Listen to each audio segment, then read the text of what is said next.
Welcome to the Gen X Talks podcast, live from the Loop Studios in Minden, Nevada. Making plans with the boys. I'm gonna hit the town. Yeah, I'm gonna make some noise. I push past the pain and my wounded pride.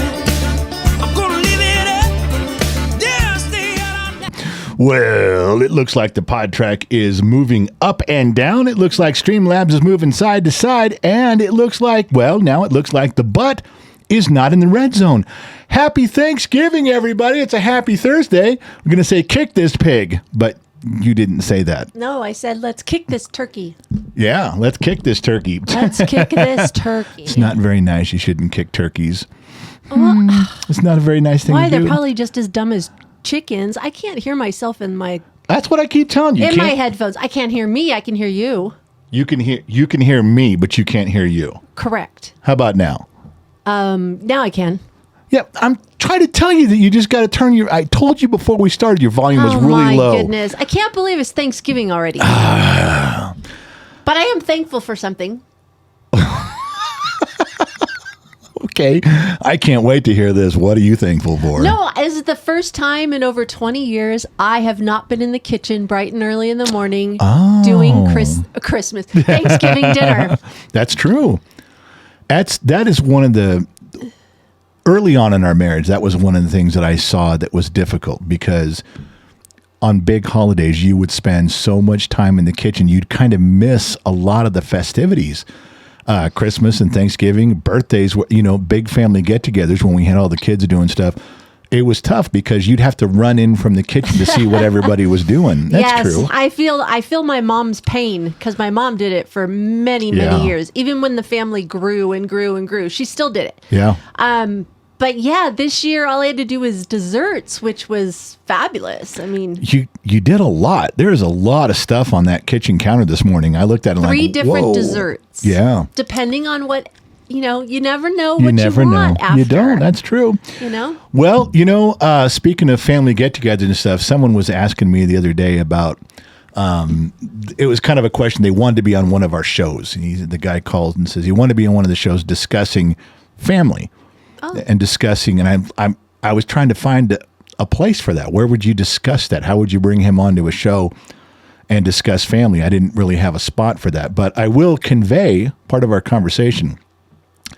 His premise that he was asking me was, do you think families are closer now than they were 30 years ago? Do you think kids know their grandparents and have the same grandparent relationship? And that's mainly where this guy was going. He wanted to talk about grandkids and grandparents. And I really hadn't, thought about it deeply. I didn't research, I didn't study it, but kind of off the cuff, I'm going to say, yeah, how many kids are really close to their grandparents right now? And why?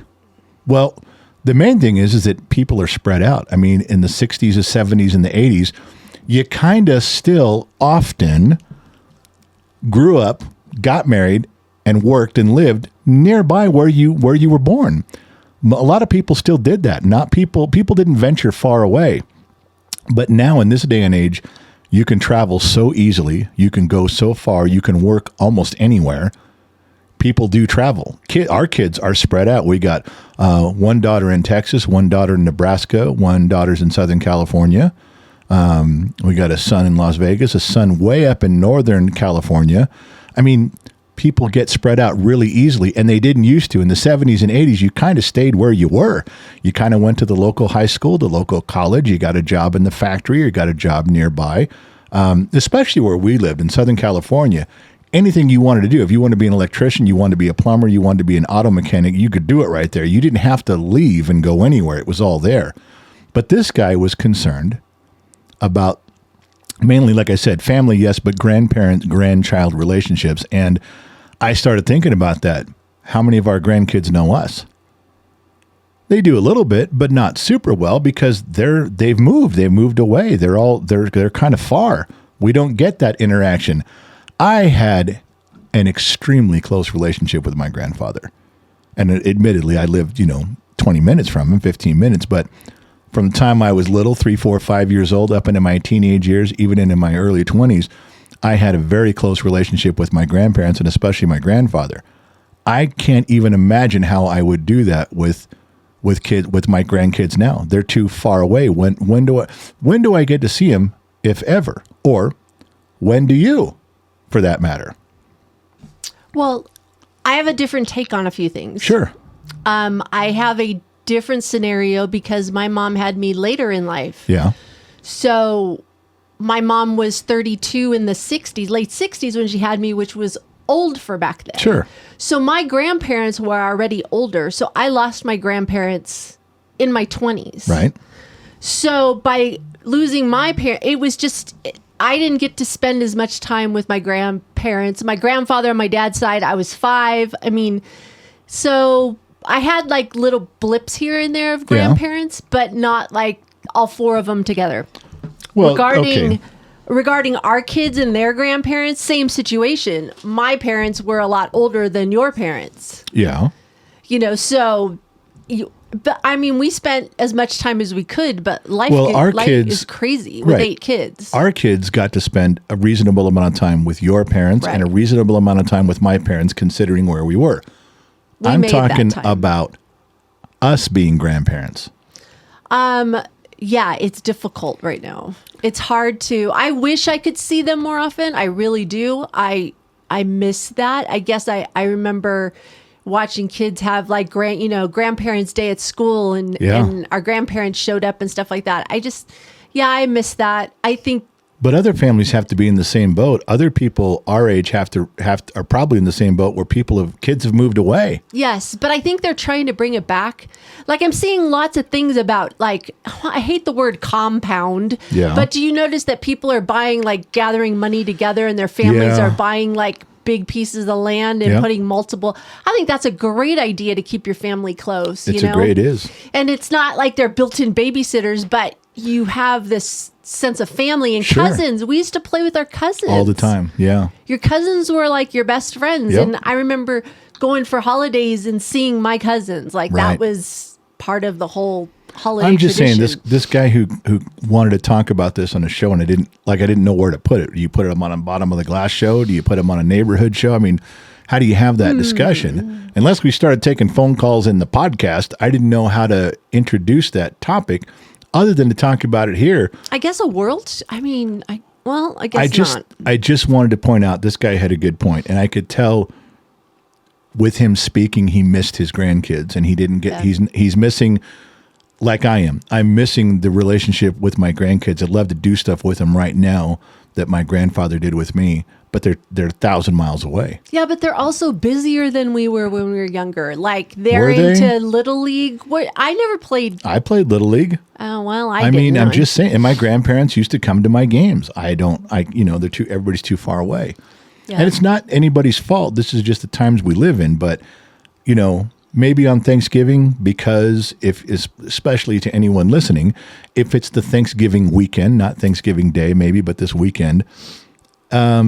I don't know. Maybe if you're far away from people and you can drive, go see them this weekend, or maybe call. Just have a phone call. Just keep some of that line of communication open. You never know. One phone call could lead to visits. Maybe they'll come visit you. Yeah. Well, I did it less often, but I've picked up a little bit about with our grandkids is that I'm kind of doing grandparents boxes. Yeah.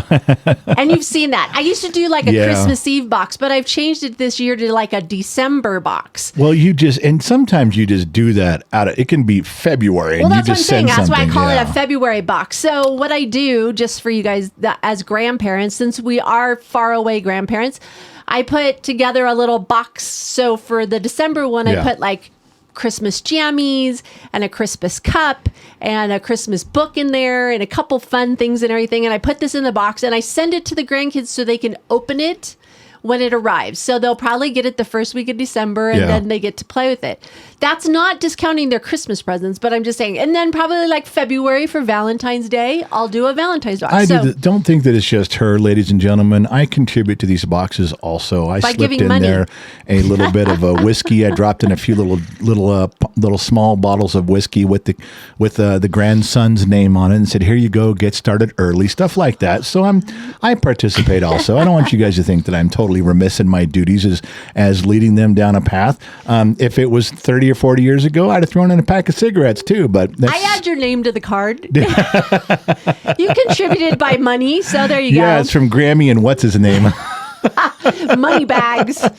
Well, we were blessed to have our daughter who's married to the Marine. He was deployed a couple years ago, and we got the chance to be with our granddaughter and daughter for the holidays. Well, she lived with us for about a year, and that really was something special. That was really fun. We got a lot of time there, but that doesn't always happen. But I was very thankful for that too. Nope. So, happy Thanksgiving. Happy Thanksgiving. We'll get 4 days where we don't have to think about anything. Not at all. Really?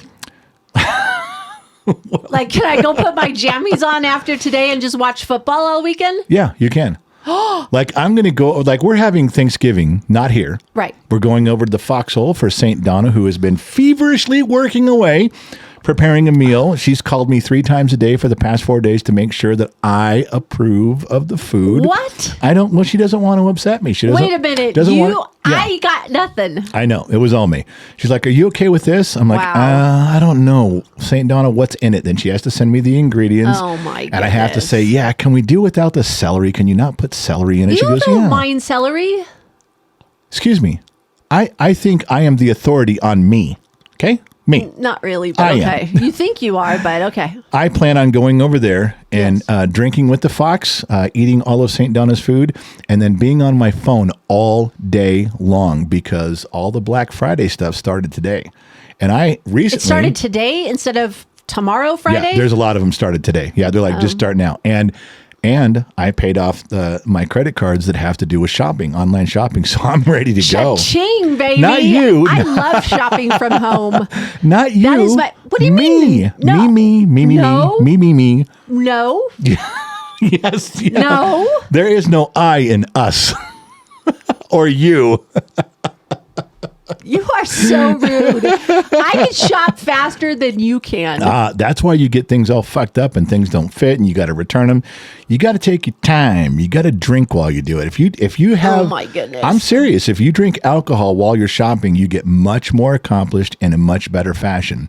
In fact, some of the rules for alcoholic shopping, and I will relay them to anybody who's casually drinking, you're thinking about stepping up your game and becoming a serious alcohol shopper. Wow. If you drink a bunch and you buy a bunch of stuff, what'll happen is a bunch of things will arrive at your house. You'll go, what the fuck did I buy? Now, I ran into that same problem for years. I'm looking at this going, why did I buy all this shit? I figured out what you do. What's that? Drink again, heavily, and then walk into the room where all the stuff you bought is, and it all comes back. You're like, oh, that's right. That's why I bought that. I think Amazon should offer a service where they wrap everything you buy in Christmas wrap.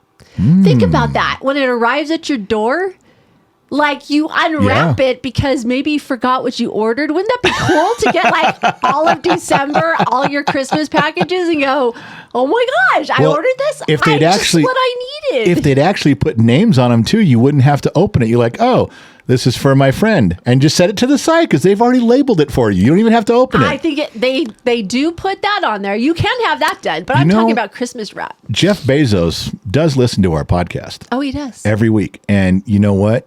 As he's listening right now, he's probably dialing from his Learjet going, hey, I got this new idea. We're gonna call it the Gen X Mom Christmas idea. Nice. I'm telling. Now I don't know if he can implement it this fast, but by next year, I'm telling you, Jeff's a fan of the program. It's good stuff. I think that here. would be fabulous. I'd be so excited. Or what about people that don't have any family anymore? They can order on Amazon, have it wrapped, delivered to their door. Or they can have everything scheduled to arrive Christmas Eve. It's like Santa just dropped all the presents at your doorstep. Is that how you feel good about yourself? I would be fabulous. That would be awesome. You sit there on the couch with your cat crying and going, somebody loves me. Look at somebody sent me gifts. Who can make you feel better but yourself, you know? It's like nobody loves me like I do. Amen. Amen. That's how I feel. So then I have a confession to make about something I'm plotting over at St. Donna's. Oh, good God. All right, now listen to me here. Pay attention. I'm not a part of this, am I? You're not. Oh, Nope. thank you, Lord. I'm going to take the CDL, the Christina Dvorak laptop. I'm going to bring the power cord. Okay. I'm going to bring 2 cameras and 2 mics and little PodTrack 4. Same setup we use for the garage show. Okay. And at some point later in the day, maybe around,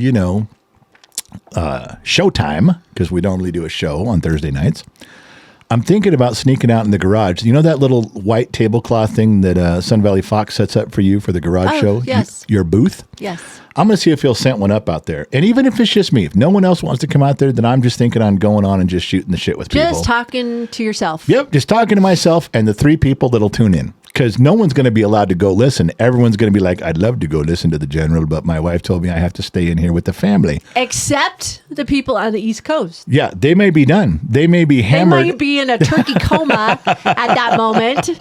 And all they can do is listen to something. But I could go out there and maybe the Sun Valley Fox can spend a few minutes and we could drink. Oh, my goodness. Maybe Dr. McDreamy would come out and spend a few minutes and we could Oh, you drink. didn't tell people we were spending it with.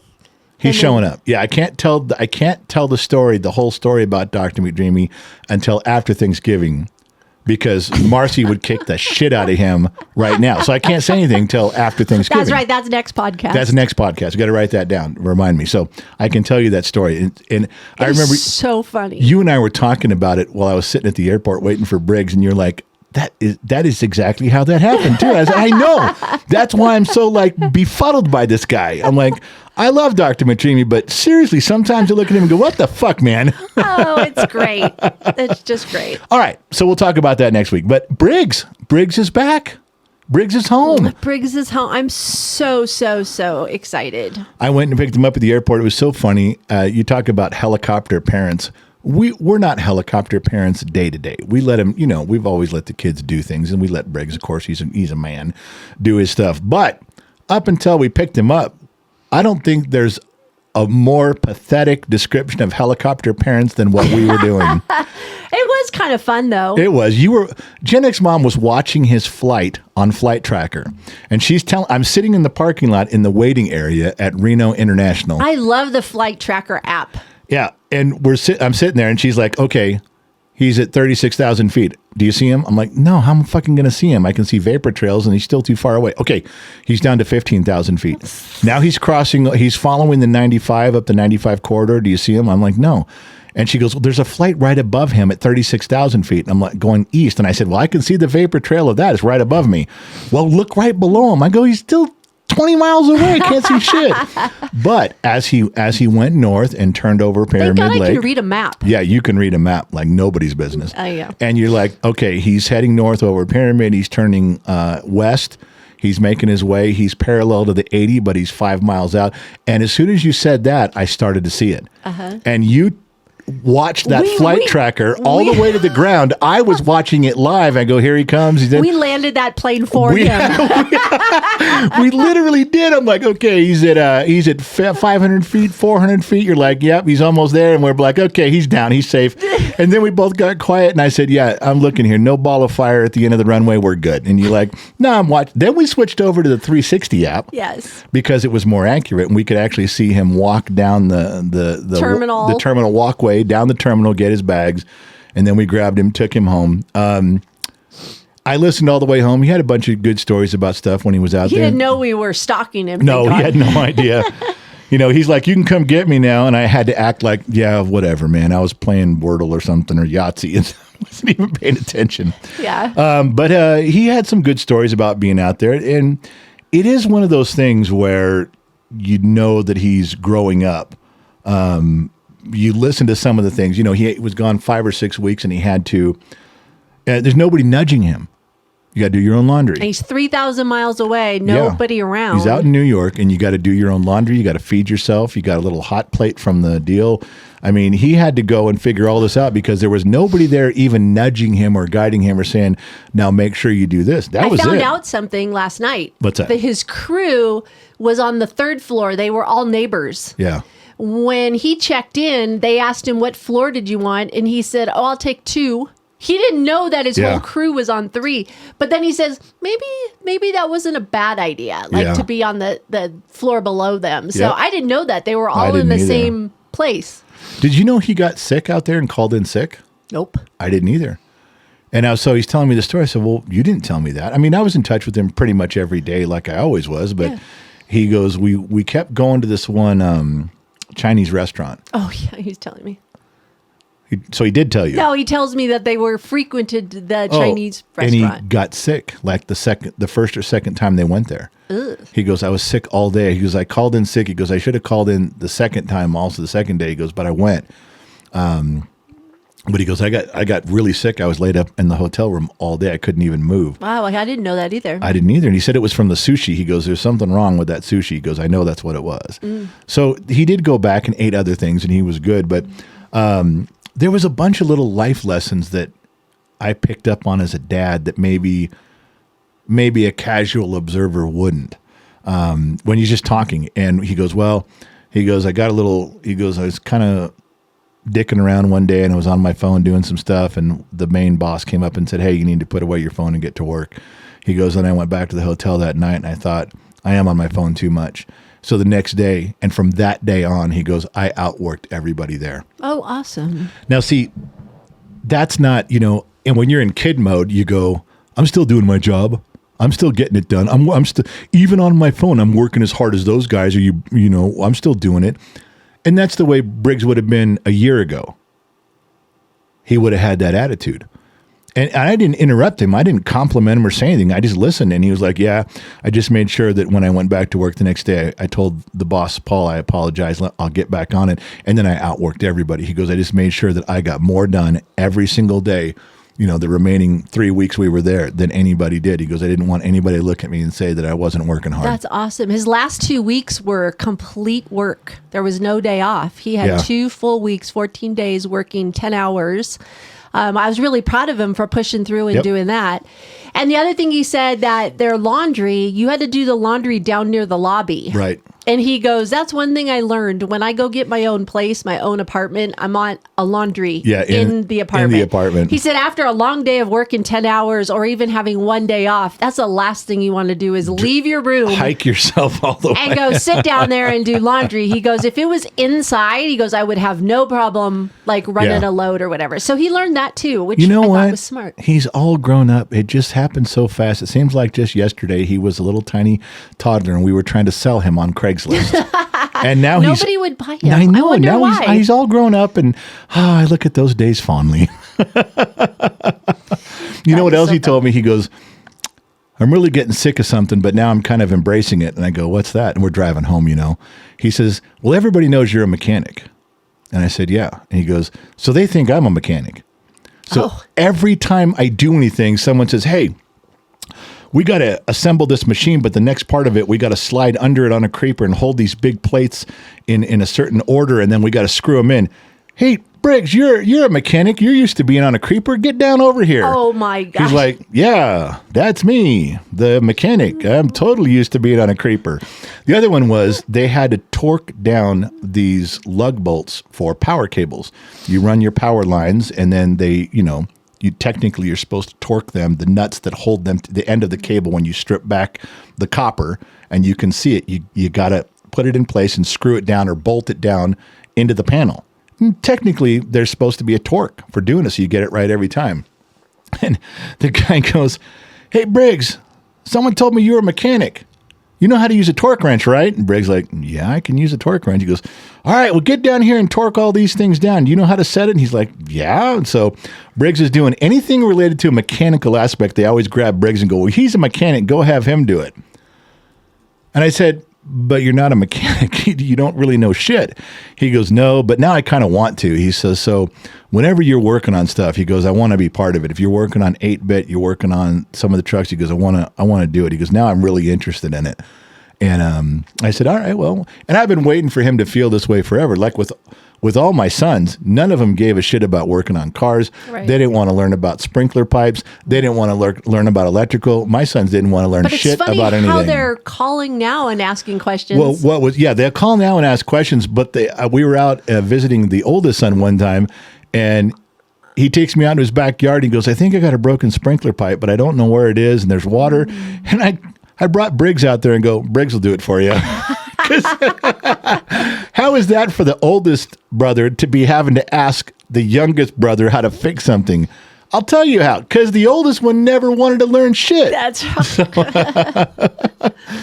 right. So yeah, he wants to pick up his mechanical abilities now, which I'm all for. I want to do stuff with him on that. So, well, yeah, it's kind of in his DNA, so you know. Listen, I'm not sure. Are you changing before you go to Thanksgiving? Or are you going like that? I'm going like this. I'm going comfortable. Okay, you do realize how distracting that top is for me, right? No, it's. I have told you before. I don't know what that you're is a talking very about. distracting top. Yes, you do. Because as soon as I told you how distracting it was, you bought 3 more just like it and you wear it all the time. And I want to know why you're wearing it when you know I'm supposed to be like on my best behavior and you're distracting me like that. It's just a shirt. I'm just comfortable. You're the one making this out to be a bigger thing than it is. It is. I'm telling you from a guy's point of view, it's lucky it's family over there. This isn't a party where there's guys. Family's not going to care. Family's not going to notice. We're at a function or something. I'd have to be fending guys off with a broomstick. Well, it's going to be a beautiful, like 60-something degrees today. Yeah. It's like absolutely perfect weather. But I know tonight is going to cool off. Yeah. And I know we're probably going to be hanging out on the deck, Yeah. even though it's going to be like 40s, 50s or whatever. So I'm going to bring a jacket, but Yeah. I mean... Okay, the jacket will help me. Put the jacket on. Oh, my That'll help me a ton. goodness. Just letting you know, you're distracting on purpose and it's bullshit. Well, I'm glad it's working. So how did your mock bingo night go? Oh my gosh, that was so much fun. Was and I it? dragged you into it. Was it? Ladies and gentlemen of the jury, for those of you, this is a story that only staff knows at the moment. For the past month, Gen X Mom has been trying to get together a bingo night. And she wants to do this on Discord. Everybody kind of signs into Discord. It's kind of like a Zoom call. Everybody's on there talking and carrying on.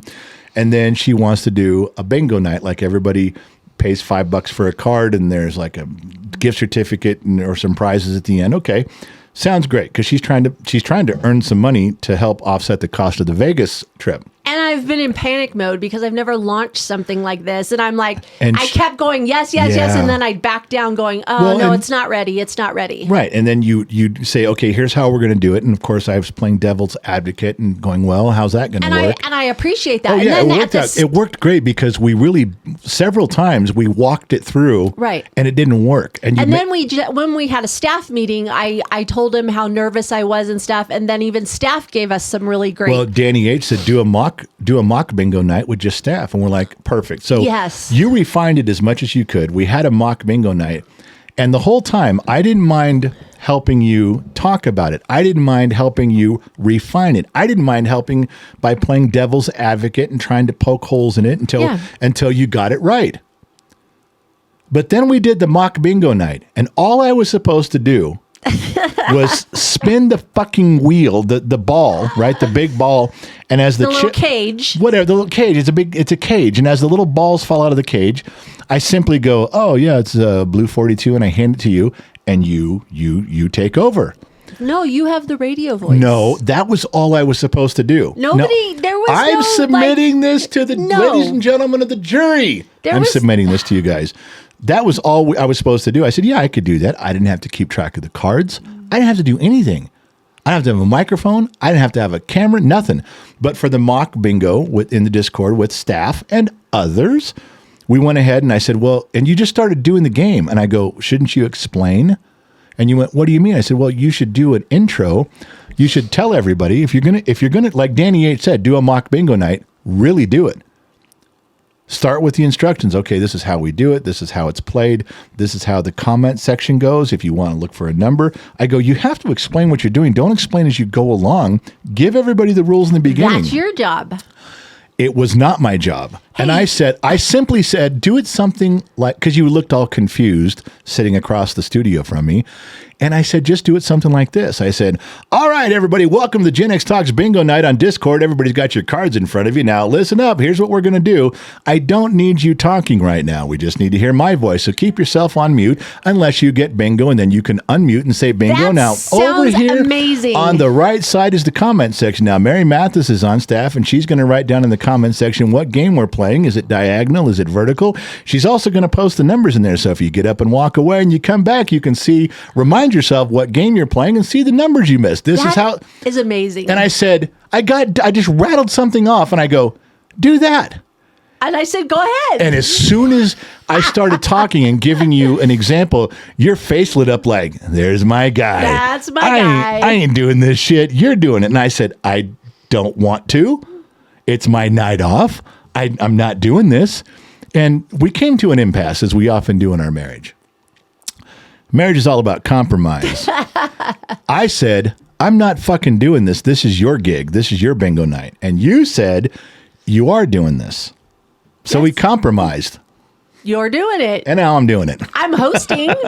You're not doing it. All you are doing is being the MC. You are doing the bingo number calling. I'm doing the cards and checking the cards and making sure it's flowing. You want to switch and see whose job's harder? Oh, your job is amazing. Because you want me to talk the entire time so there's no dead air. You love to hear yourself talk. I was off that night. I have other things. You love to hear yourself talk. That is your gift. You can do it. So the mock bingo night, it had a few little glitches, but I think it was good because we worked them out. I think we're on track. I think we're ready to go. My problem right now is I haven't had time to sit down and do everything to launch it yet. Yeah, because I've been really busy. I did the desserts and getting ready. So I was going to do it this weekend, but then I was putting a lot of pressure on myself. I went, that's dumb. I'll launch it, later. When you got time. Well, I'm just saying. But it's ready to go. But it's pretty close to being ready to go. For those of you, she's going to do more than one. She's going to start off and see how it goes, but there is prizes and it is a lot of fun. And staff loved it. Yeah. We had such a great feedback from just the staff and we laughed and it was just fun. It was a fun hour. I think Shiloh on staff, Shiloh Ferguson was your biggest cheerleader. She's like, you're onto something here. This is going to be big. Well, this could really be good. No, she was, and that's from an outside perspective. I know. So that worked out well. I know. We'll see. All I right. think it'll be fun. And the other thing we talked about was moving it around and not doing it on the same night all the time. So that people that worked or are not available on a certain day, they can jump in because I think it is going to be fun. Is my favorite nephew going to be? I'm not sure. Is he coming? I'm not sure. I got to go to the garage after the podcast and get his gift. Wait, does he have a brother or a sister? Sister. Older. She's going to feel left out if I don't get her something, huh? Really? You think so? No, I don't think so. I think she'll be fine. I don't think she gives a shit. I think this is a thing I can just do with him, and I could probably just give her $5 and go, there you go. That's what I think. Okay. $5 to a teenager? You've got to be kidding me. She's going to look at you and go, yeah, you're cheap. That's like when your parents gave you $1. Your grandparents gave you $1 back in the day. Yeah, don't spend it all don't spend it all in one place. Thanks, Grandma. All right, well, I just thought of that. I got to do that for my favorite nephew because the important thing here, always maintain favorite uncle status. Oh, you got to maintain favorite uncle status. So That's you're shopping and buying for it. Absolutely. I will lie, cheat, and steal to always be the favorite uncle. I don't care. Buying their love. Yep. I don't care. I don't give a shit. There's no rules here, and I'm going to win. I have a bone to pick with you. Why are you starting to draw in the shower again? Okay. I went in to go clean the bathroom yesterday. And there's stuff all over the glass. You cleaned the whole house before Brigger came home. I'm like, I'm going to send Briggs away more often. The whole house got scrubbed top to bottom. Sure it wasn't. I had let the house go. And I was like, I like a clean house. I know. And our house is so small, like an apartment. It's amazing with how good you are at cleaning. Like in an hour, you're almost done because it's so small. You get a routine down and it's good. I can't tell you. What do you mean? What? I can't tell you what I was drawing. I thought we were past this. Like you moved on, you grew up, you're not riding on the glass. I had something very important pop into my brain during the shower one morning, and I thought, oh my God, I'm going to be a millionaire. Oh, it's like that pee thing for guys that you were going to put on the toilet? Do you remember that one that you told me about? You actually brought me into the bathroom said, I just said, hey, I'm not talking about it. I'm not telling you. Now you're putting my business out there. I didn't know that's what it was. Well, you should know how to step on my dick. I mean, you really know how to step on my dick. I had no idea that's what your idea was. I thought it was something else. I guess I could just say it now. And then someone with a 3D printer is going to make it. It's going to be on Amazon. We don't have to talk about it at all. You just told them. No, I didn't. They don't know what it is. Even though you were going to draw it out of me, you were going to make me tell you. I had no idea. I can't tell you how mad I am at you right now. I'm seriously like, you've pissed me off because you shouldn't. Pshaw. All right. I'm going to describe it to you because I don't think anybody's going to build it. You just go ahead. I think you should say it, but I think it's... Don't ever talk about my shower drawings again when I tell you it's top secret. There's shower drawings you can talk about, but you don't talk about the top secret ones. You know what was the worst thing? What? Is that I didn't see it on the glass right away, but you brought me into the bathroom and had to show me this creation. Yeah, that's right. I was like, are you kidding me? No, that's fucking brilliant. Yeah. You know what? I can tell when I've got a good idea because you don't like it. I can tell. If you don't like it, it's good. Do you remember the test that Briggs used to do when he first started Gen X Talks? Remember that test? Well, tell everybody what the test was. If I didn't like a video, it usually was going to be really good. Yep. If you go, well, that video's kind of dumb, we knew it was going to go viral every time. That's how dialed in you are. Not at all. I'm all for this invention thing, but you did not need to bring me into the bathroom to show me how what else. it was. Okay, yes, I did because if I describe it right now on the radio, people still might not get it. Oh, they'll get it. But when you show somebody, that's the difference. All right, ladies and gentlemen, turn down your radios. I don't want this to get out. The next 15 minutes, you could just, go to the bathroom, get a drink. Oh, there's people like Mike Perkins and stuff that they've got their pencils and paper ready. They're ready to steal this idea. Okay. All right. If you're a guy, this is going to make a ton of sense. If you're a girl who's ever cleaned up after a guy, this will make a lot of sense. All right. So, guys, you go to take a leak in the toilet, you lift the lid, you lift the seat. Sometimes your stream comes out and hits the bottom of the toilet seat or the bottom of the lid. It kind of goes, you know where the two hinges are? There's two bolts that go through. There's 2 points that you can kind of see. Yeah, us ladies know. Okay, so you know there's hinges on there. Yes. And they go through what I would call the top of the toilet, the face of the rim. Yeah, I still don't understand how you guys cannot hit the toilet. Okay, can you just let me finish my story? You're going to fuck up the visual here. So the toilet itself, the porcelain part, has like a 2-inch rim around the toilet. And the back part probably is 4 inches, that goes to the tank, and that's where the hinges are. And sometimes guys pee, and it goes under the seat, it goes under the hinges, it goes around there. And women who come in cleaning, or guys, you got to go in and you got to lower the toilet seat, wipe behind it, raise the toilet seat, wipe underneath it, kind of stick your little rags down inside. The seat comes off because of those hinges. Yeah, you could, right. But you have to, that's why, because you have to go in there and clean that area. What if I told you there was an invention I could come up with? You'd never have to clean that area again. I'm listening. Okay. Do you remember Hot Wheel tracks? Yes. Okay. Do you remember when they came out with Hot Wheel tracks? Now, Hot Wheel tracks were orange and flexible plastic, but they had hard plastic curves to them. You could snap them together, and the car would race around this hard plastic curve and go back the other way. And it was a hard plastic dual layer. Get what I'm saying? All right. Imagine that, but really small, and in a way, kind of like a mouth retainer for football. Picture that. Mouth retainer and toilets do not go, man. No, they don't. I'm just saying, you take that shape and you had a plastic piece that you close the seat, close the lid, take this plastic U-shaped retainer looking Hot Wheel track deal, and it's as wide as your toilet base in the back, and it's only about 1 inch tall. But it's cut out in such a way that it slips behind the hinges. And if you pee back there, all the pee comes running down this thing and into the toilet. And all you'd have to do to clean that area is to reach behind it, pull off this little horseshoe ring adapter Hot Wheel track thing, rinse it off, and set it back down. It clips right in the back. It just slips right down behind the hinges. So that means you guys can clean it. Yeah, absolutely.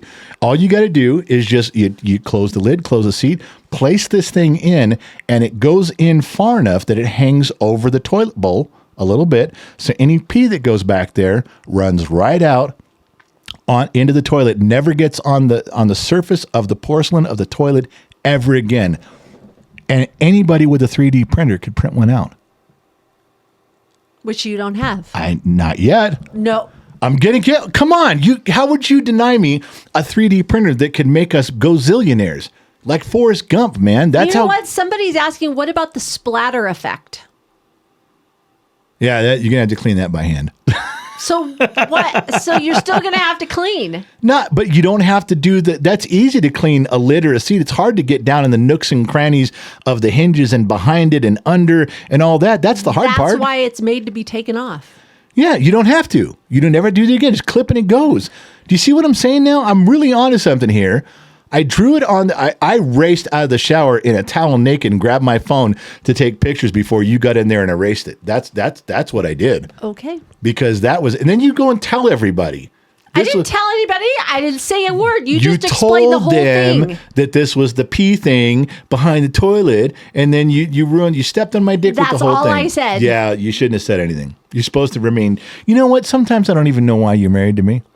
If you can't, if you're not going to blindly support the things that I say and do, and the lies that I come up with, what good is it being married? Mike Perkins just named it for you. What? The KGXT Pisser Protector. Pisser Protector. It is. It's for your toilets. The Pisser Protector. And a little caption for the TV. You know the little star that they put on there, little red star that goes on the package that says, "As seen on TV." Are you going to have to do an infomercial? Yeah, you got to have a little thing at the bottom that says, does your guy not piss straight? And then that's the hook. Okay. I'm just telling you, I was onto something there. And, there reminds me of another story. Oh, my goodness. Okay. Okay. Is it story time with the general right now? It's a pee story. Oh, good God. As you would know, because you've been married and you've raised a bunch of boys. Sometimes you dribble. You dribble a drop when you're peeing, and it goes straight down. You guys have problems. We do. That's not easy being us.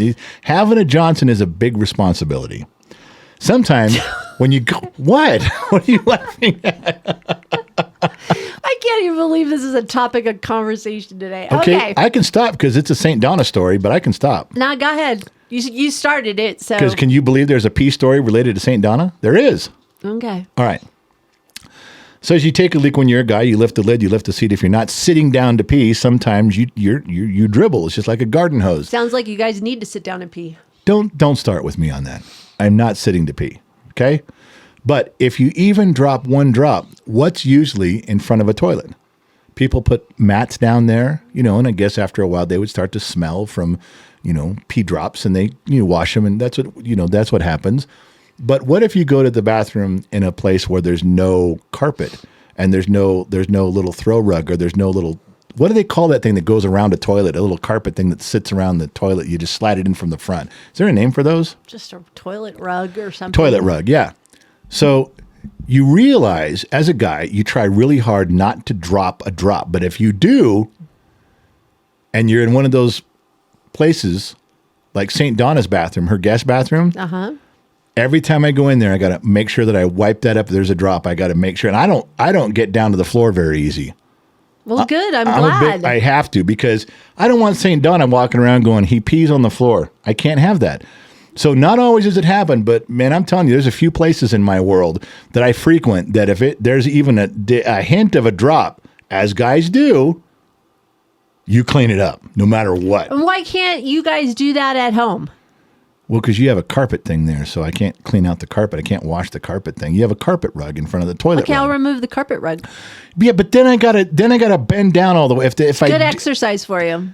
It's really not easy.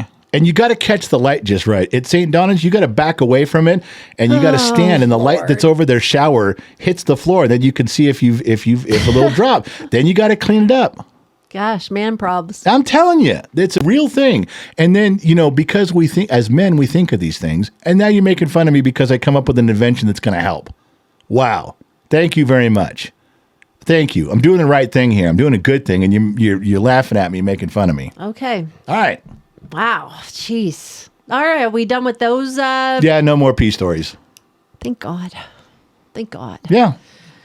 I don't know what to talk about. You're frustrating me is what you're doing now. Yeah. How's your interviews coming along? The Scott and Darla interview with Glory Cloud Coffee. Be careful how you say that. I did. I have to say it slow You because have to pronunciate I it. do, because you know what I'm going to say. Yep. So I don't say glory, cloud, coffee, and then I don't say it wrong. The interview came out echoey, really bad. And I saved all the tracks. It didn't come out right. I finally sent them to Thomas through Telegram. I said, hey, our engineer guy for the studio. And I said, hey, can you check these and see if there's something you could do? Because that's what he does.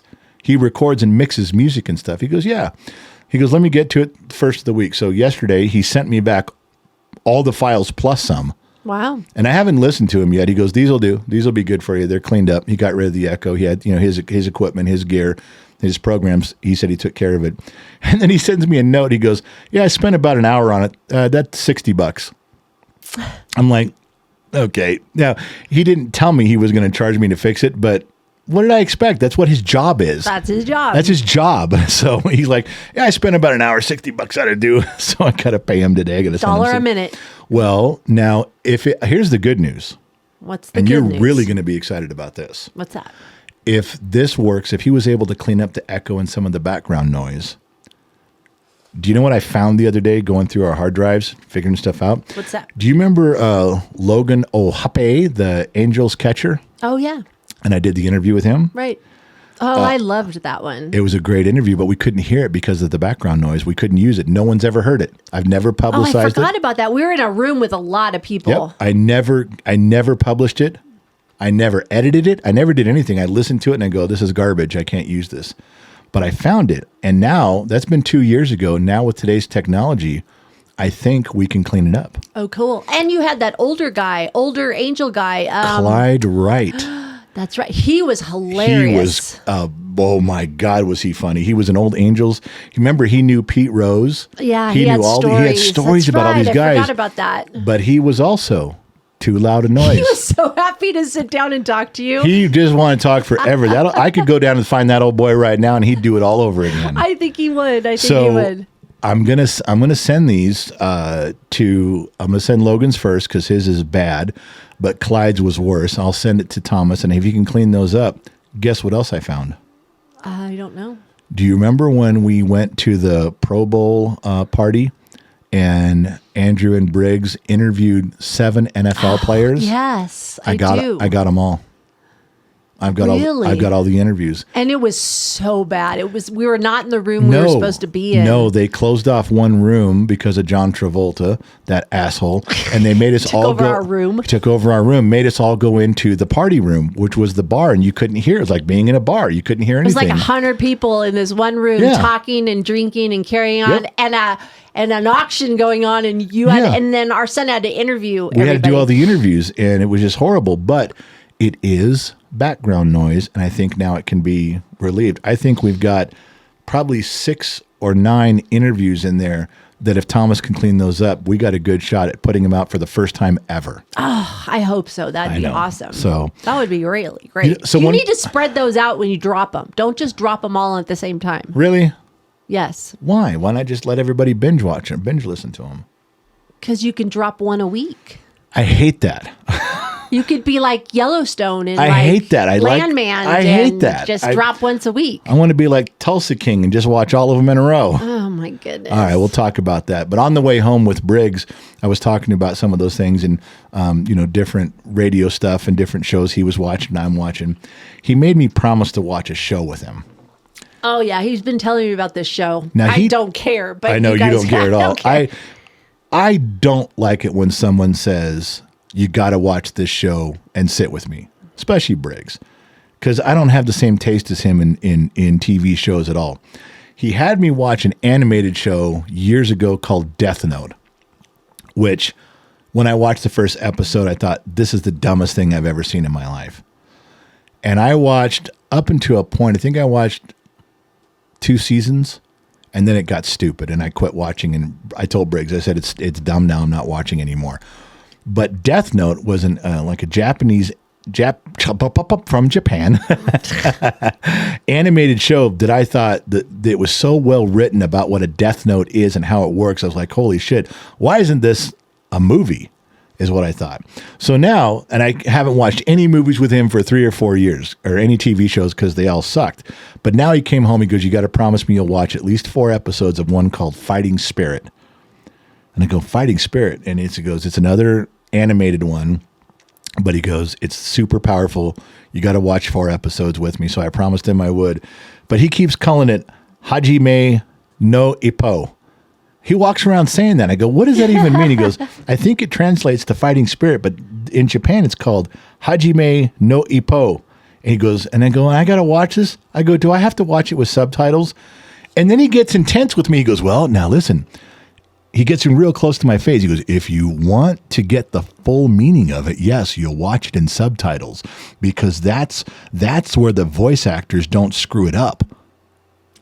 It's the written text. And I went, I'm not watching it with subtitles. I just turn on the thing and let me see it. So anyway, that's we had the weirdest conversations. Like, you imagine Briggs coming up and going, Dad, because now he's getting older, he understands the value of money. Dad, yes. What do you think about supporting me?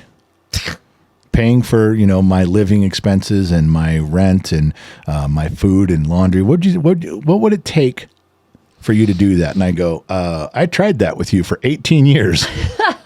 I did. And you know what? You argued about taking out the trash. So we're done. that time has passed. I said, we've done that experiment once. He Man, if we would have known all that back in the day too. Man, I'd have been working my ass off. I would have stayed home till I was 40 years old, man. I'd have never lifted a finger. I'd been like, you want the trash done? The front yard mowed? The I'm car all for wash? that. Yep. You're going to pay for everything? Yeah, and I I can just stay here? You got it. No problem at all. Yeah, well, we're just as stupid as all the other kids. That has not changed generation after generation. No, it just seems now that he's catching on. He's like, so what would it take for you to totally support me? And like, I already tried that. I tried hard. You didn't want to have anything to do with it. Oh, that's my second one. That is not your second yawn. That is like your 5th yawn. You've just been hiding them where no one can see. But people who watch the video, they're going to count. You're going to be at 5 right now. Whatever. All right. They're still talking about toilets in the Discord server. See what you started? That should show you how important that topic is. It's all guys in there.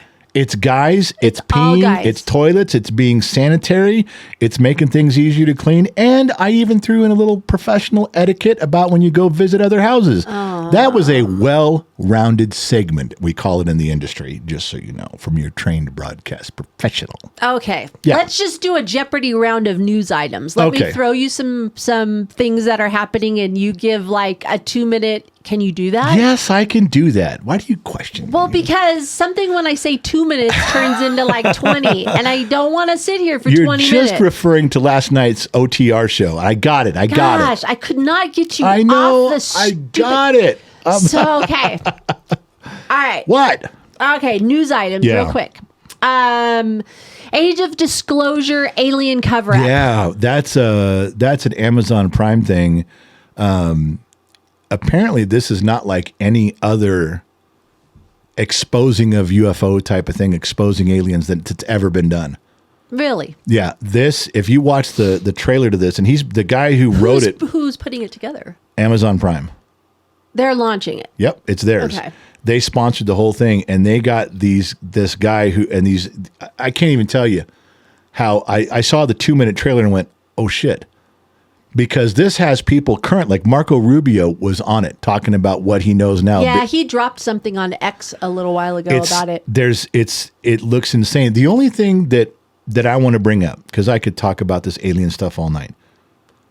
The only thing I want to bring up, the thing that's always been curious to me since I was like probably around 18 or 19, when I got involved in some serious debate discussions about aliens. I took a different angle. One little slice tacked that no one was talking about. I'm sure people have, but I'm just talking about in my circle. If there's aliens, if you can prove there's aliens, many species, one species, they visited Earth, fine. Everyone that says, what does that mean to mankind? And what does that put us in our pecking order in the universe? Are we doomed? Are they going to kill us? What does that mean for humanity? I asked one question. I said, how does that affect us religiously? No one understood what I meant. And maybe it was a dumb question. Maybe it's still a dumb question, but just think about this. If there's other species out there aliens and they visited Earth, or even if they didn't, how does that fit in with the Bible? When God says, Adam and Eve sinned, I'm going to send my son to die on the cross, and now you must repent to go to heaven. That's a short version. Does that also mean that there's a Bible on an alien world where, because I'm assuming the aliens were made in his image also. Is there a Bible on another planet where it says, hey, over on this other planet, Adam and Eve kind of doomed you guys too. And over on this other planet called Earth, I sent my son to die.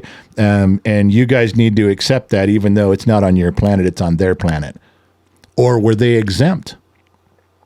Maybe their Adam and Eve didn't eat the apple. Maybe they didn't disobey. How does it affect us religiously now? Is like, okay, so are these beings also made by God, or do they have their own God? I just said, how does it tie into Christianity?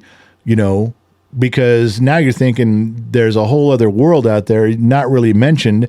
Now I'm wondering what's going on, and does it discredit the Bible? Does it fit in the Bible? Interesting. I remember asking that question as a young man, saying, would religion fall apart? Would all religions just kind of decay all at once and go, okay, this has been bullshit the whole time. This isn't right. You guys made it sound like humans were the best thing that God created. There's angels, and then humans were his jewel, and he's trying to focus on us. And here he is. Now we find out we have a whole other, we have step brothers and sisters. Yeah. See, 6 yawns. That was my contemplation. I don't think this age of disclosure is going to cover it, but I really am going to watch it. I think that is a topic for OTR this week. Could be. You can talk for an hour and nobody's going to stop you. Really? Yeah. All right. They'll just So that was my perspective with chaos. Wasn't as much the disruptive of people and human order and where you're getting your eggs and your milk and your bacon from. It was the religious aspect. I wondered if it would collapse religion. All right. So, yeah. So what about James Comey and Fani Willis cases being thrown out? Thoughts? Well, it probably goes in the same line with both, but James Comey, he lied. They caught him lying. Everyone's seen the evidence. Film. Oh, I know. They caught him lying, and they know that now he leaked stuff, and so those two things you're in trouble for. The case got thrown out because of procedural errors, because of course. One of the attorneys shouldn't have really been on that case, not qualified, not certified. Here we go. So it gets thrown out. Do I think Pam Bondi's going to take this higher? Yeah. There's an appeals court. I think it's the 4th Circuit Court of Appeals is where she'll go. And I'm pretty sure, because they're like, well, did the grand jury investigate? Did they not investigate? Did they see? Did they not see?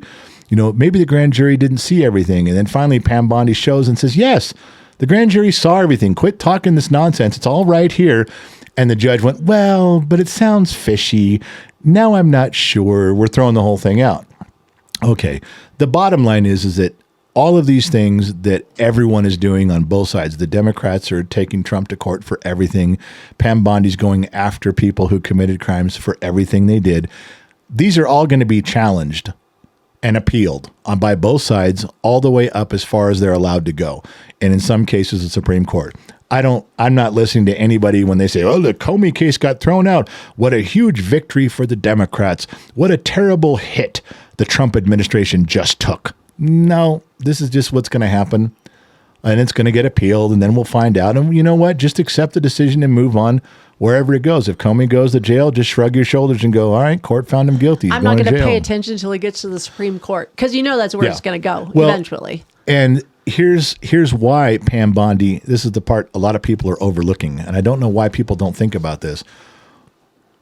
Why is she pushing so hard, and Kash Patel pushing so hard on all of these people that have committed all of these crimes and done all these things behind everyone's back? Because one of the reasons that Trump got elected was the American people saying, can somebody finally be in handcuffs? Please. We know you politicians are a bunch of shitty assholes, every fucking one of you. And they get away with everything. And you get away with everything. I'm not going to believe shit until somebody's in fucking handcuffs. Because if it was one of us, we would have been gone a long time ago. Yep. So that's why Pam's pushing so hard. She realizes, and so does the Trump administration, like, we elected you because you said you were going to clean this shit up. But until we see someone in handcuffs, we don't believe you. And I got a feeling there's going to be a tidal wave. When the first person gets in handcuffs and gets sentenced for a crime they committed as part of our government, and I think the country will cheer. I think the country will say, finally. Yep. And then there'll be a next one, and a next one, and a next one, and a next one, because I think the judges are going to go, oh, you guys are in favor of justice. Okay. And I think that's going to be a tidal wave. I think the pendulum is going to swing back the other way, and everyone's going to jail. Interesting. But you're going to have to get the first one. You got to put the first one who's committed a crime, found guilty, and handcuffed and put in jail. Then it'll be easier to do the next one. Because right now, the system fights to protect its own. That's what we're up against. So there's what I think. I think it'll be sent to appeal, and I think it will continue on. That's what I think. So, well, thank you for those two There news you updates, go. your thoughts and feelings on the subject. Do you want to update people on the Dayton thread a little bit, or Dayton property all right, thread? I'm going to see. Thread. I'm going to see if you can do this without stepping on my dick. Might be kind of hard, but I'm going to let you try. Okay. I was supposed to run out to the property to level out the containers. We got the big storage containers out there. Right. The ground has been prepped, but now we need to go level them out. And the Sun Valley Fox and I have a plan. He actually has a tool that will lift up a 40-foot cargo container. Yeah, we talked about that. Unbelievable. You thought, what does he have that for? Does he have to do his house or Yeah, something? and he's got one. So we're going to go out there and do that. And I was supposed to have a meeting with Little Miss Hot and Nerdy. We were supposed to go to this walkthrough of the studio down in Reno. I was going to take you girls to lunch, and then I was going to race out to the property and work with Joe on that deal. Yeah, you're supposed to leave me here to bake and do all the Well, desserts. we weren't sure. The original plan was you were going with me to go to lunch. That was the original plan. And then it kind of got switched up. But it all got thrown out the window because I bent my leg backwards. Yes. Or should I say, you bent my leg backwards. Now, Well, I'm I not would going like to, don't to you, elaborate don't, that no, story into, no. because it sounds kind of kinky. Well, then let's let him just think that, because I will state some facts without going too far here. Okay, Were we on the bed? that is correct. Was I on my back? Yes, you were. Did you fold my knee backwards a little bit? Not on purpose, but yes. Yes. Okay. I'm stopping there. There we go. End Those of are story. That is exactly what happened, and it snapped, and I couldn't even put pressure on it. Snap. I felt it pop inside. I heard something. You didn't move. Watch what you're saying. Something popped inside. Yeah, my knee. I'm talking about my knee. And it didn't make a big crack, and I knew it hurt, but I didn't know how bad, and I couldn't put any pressure on it. I couldn't even walk for like a day and a half, and then it kind of fixed itself. I was moving. That's what most guys say. Okay. All right. I'm going to have to move on. I'm better just now. As you are getting older, it's just taking a little bit longer Okay. to get back to Here we go. That is such bullshit. So maybe we can't do it Friday, because Friday, if we haven't really checked with the Sun Valley Fox, he may not want to do anything on Friday for we a have garage a garage show. He will. well, Are you kidding me? I think we should take your suggestion. We go over really early. We set up a trial, garage show. Garage show. A mock garage show. See, like just We're like doing your that a lot mock lately. mock bingo, mock garage show. Yeah. And then we record it for 15 minutes. Then we take the laptop in the house, put the headphones on. Let's play it back. Let's see how it sounds. What did we do right? What did we do wrong? We'll try Okay. the different microphones. But if we get it right, Friday's garage show is going to be a big show. If the temperature holds, everything's good. We're actually going to go vertical on all the platforms and really ramp up the audience with a good, solid All show. right. And the weather should be pretty good. I think we'll be able to do it live. I'm that hoping night. so. Yeah, if we can. Well, we can't. We can do it live, but we're going to do it in the afternoon. We're going to bring in outside stuff. Oh, That's what we're shooting for. That's why I said if the weather holds, we bring 8-bit up, or we bring something in where we can actually work on something, not you just. should bring Briggs to the garage show. Well, Damn it! I'll ask him, and We don't have the third lapel mic though, which is a problem. Oh, well, it'd be pretty funny, I'll tell you, if you get some young whippersnapper in there. Guess what's on my Black Friday to buy list? What's that? More mics? Now the way you say it, like more microphone. No, how about a third lapel mic for when we do have that guest? Well, why are you waiting? If you order it now, it'll be here Friday. Perhaps. But I had to test the waters with you. If you came back with a hard no, then I don't bother. But that's okay. We're gonna go tit for tat on the shopping. Okay, that's bullshit. Oh yeah, I'm gonna keep it going. So anyway, we got to. If it works out, we should go over to the Foxhole Studios early and set up, do a mock one, and then do it live, record it live, and then have it drop the next day like we've been doing. Put it all together. It's getting to be a good system. I did that last night. Well, I think we'll be able to grab everything today and leave it there. We don't have to take anything there Friday. We could take it all today. We did off the record last night. I got up at 6 this morning. I redid all the audio. I redid the whole thing. I deleted the live event from YouTube. It's gone. And I put in its place the exact replica of our show with the intro and exit. I did it. If I can do that with the garage show, I'll do it the next day. Same thing. I'll get it early. Do you have an intro for the garage show yet? Yeah. Didn't you hear it? Remember with us, with the music and everything, and him and I, and all the screens moving around and stuff? Remember? Oh, okay, yeah. That's its own. I gotcha. And I have that on your scene now, so you can actually play that for people that are watching it live. Oh yeah, that's right. I really did a lot of homework prepping up the CDL, the Christina Dvorak laptop, to make it really easy to use. Cool. With all of our intros. So that's cool. So we can wind down this Thanksgiving edition of the podcast with a car story, possibly? You know, I knew you were going to ask me that. The only thing that comes to mind is a story that just makes me bewildered about you. What? I'm going to tell the story quickly because this could take me an hour for the whole thing. And I told it to the Sun Valley Fox the other day, who's laughing his ass off. But you have never been in snow. You never really been 20 years ago. Not really around a lot of snow. Yeah, no. Go up to Big Bear and go to Mammoth for the day. Yeah, but I like snow already on the ground. Right. Like snow been there for a day or two. Cleared roads, nice sunny day. So we were driving with a California girl. I know. We were driving with all the kids we were going from my mom's to Central Oregon for Christmas. And it was all the kids packed in a little minivan.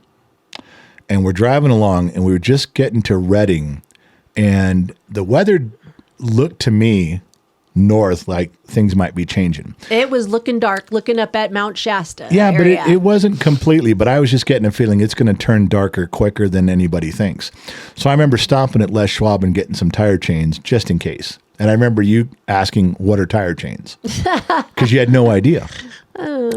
And we take off up to 5, and man, we didn't get more than 30 minutes up, 40 minutes up. I think we were right near the lake.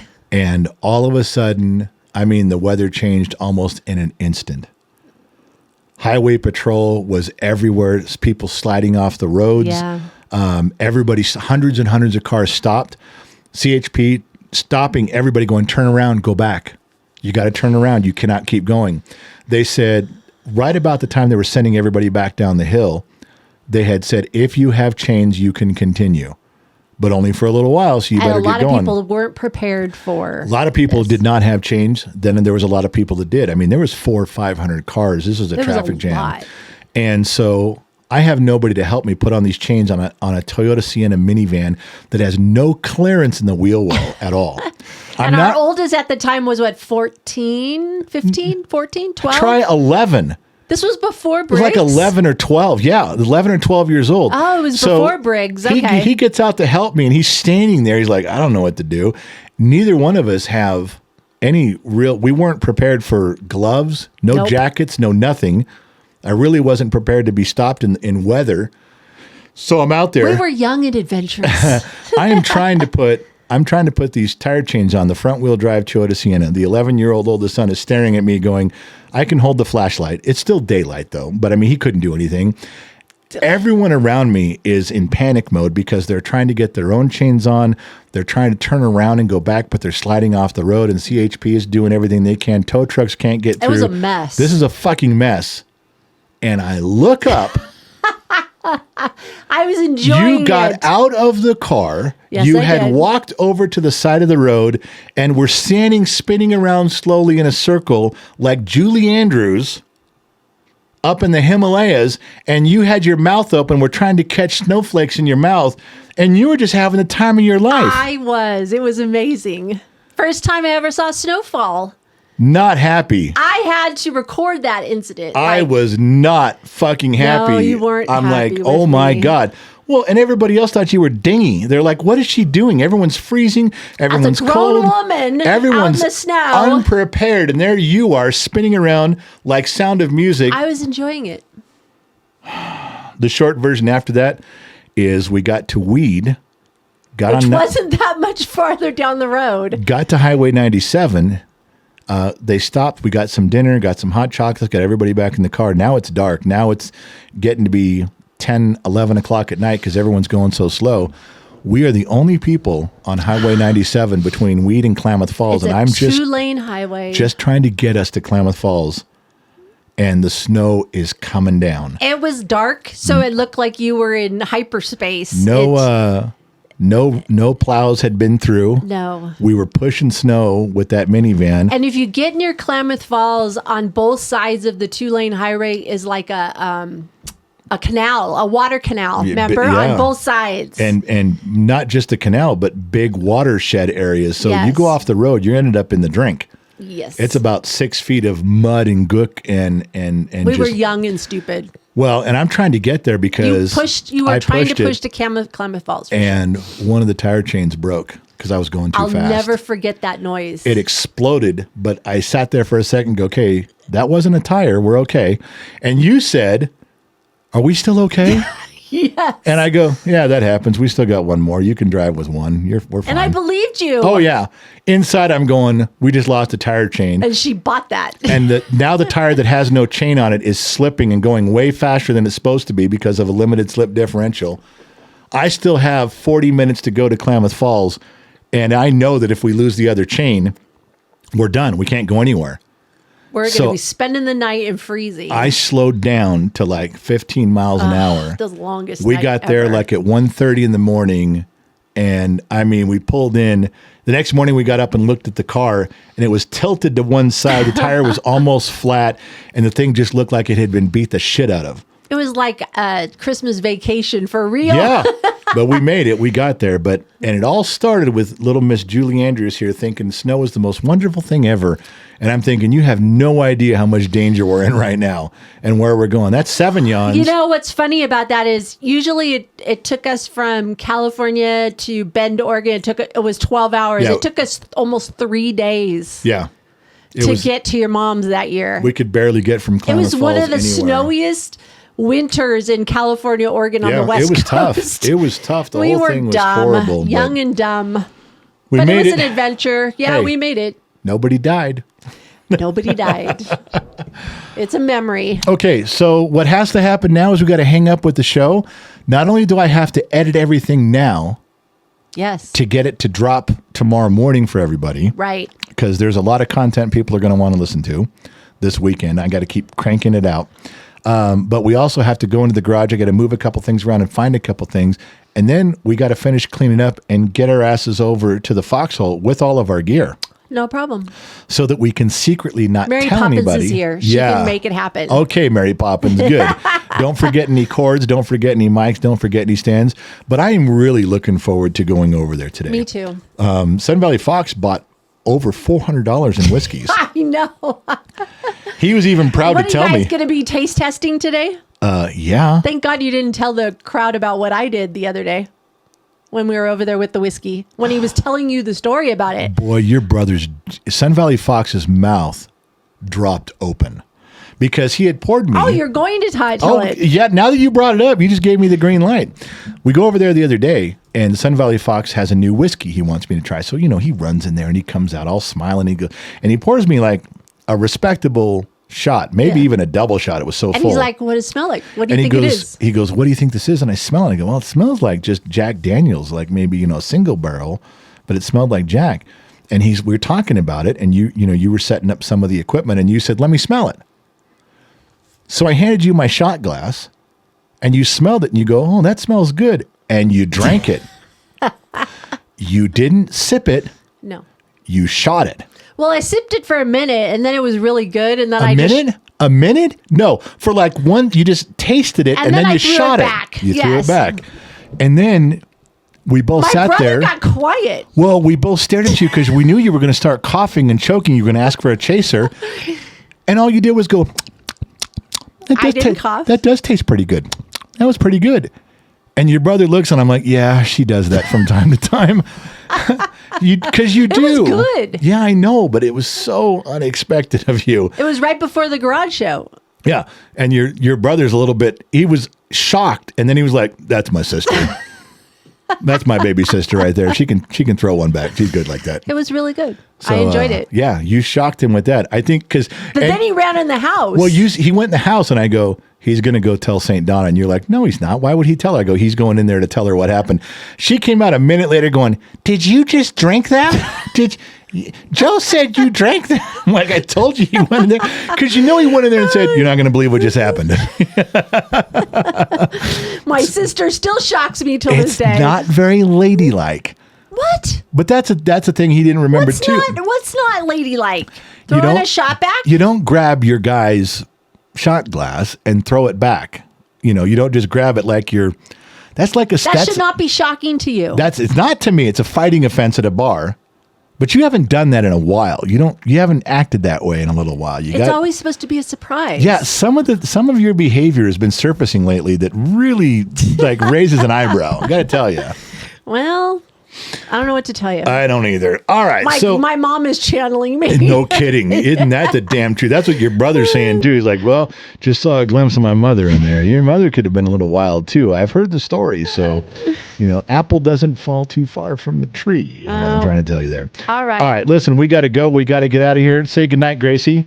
Good night, Gracie. Happy Thanksgiving, everyone. Thank you guys for tuning in. Not sure where you're listening in from around the planet, AM, FM, Sirius XM, or perhaps you chimed in on the Armed Service Radio Network. Remember two things in life. Number one, wherever you go, there you are. And number two, I'll catch you guys on the flip side. I got to go, baby. I'm out.